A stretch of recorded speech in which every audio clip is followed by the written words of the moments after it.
In today's video, I'm going to teach you how to find QuickBooks Online Company ID. Knowing where to find your company ID is handy for working with integrations, contacting support, or keeping records organized across multiple companies. It's a simple process, and I'll walk you through it clearly so you can get it done in seconds. First, open QuickBooks Online in your web browser and make sure you're signed in to the correct company. Once your dashboard loads, you're in the right place to begin. If you see a landing page called Get Things Done, that's perfect. Any main QuickBooks Online page will work.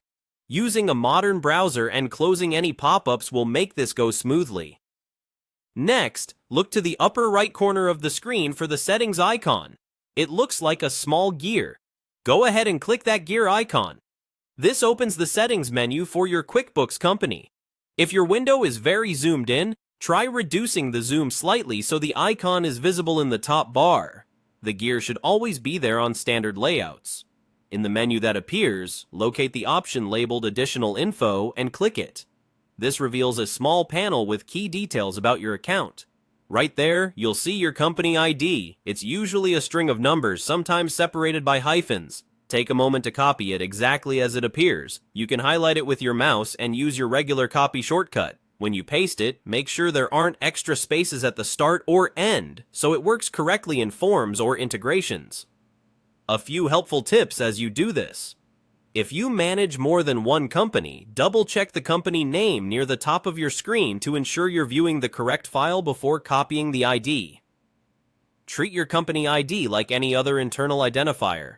Avoid sharing it publicly. Also, your company ID is different from your company's tax ID or legal registration number. It's a QuickBooks-specific identifier used behind the scenes. If you don't immediately see additional info in the settings menu, confirm you're using an admin or a role with sufficient access and make sure your browser window isn't hiding parts of the menu. Refreshing the page after signing in can also help restore the standard layout so the option appears. And that's all there is to it. Open QuickBooks Online, click the gear icon in the upper right, then choose Additional Info to view and copy your company ID. Keep it somewhere secure for when you need it. If this walkthrough helped, feel free to replay any section while you follow along. Thanks for watching, and you're all set to find your QuickBooks Online company ID anytime.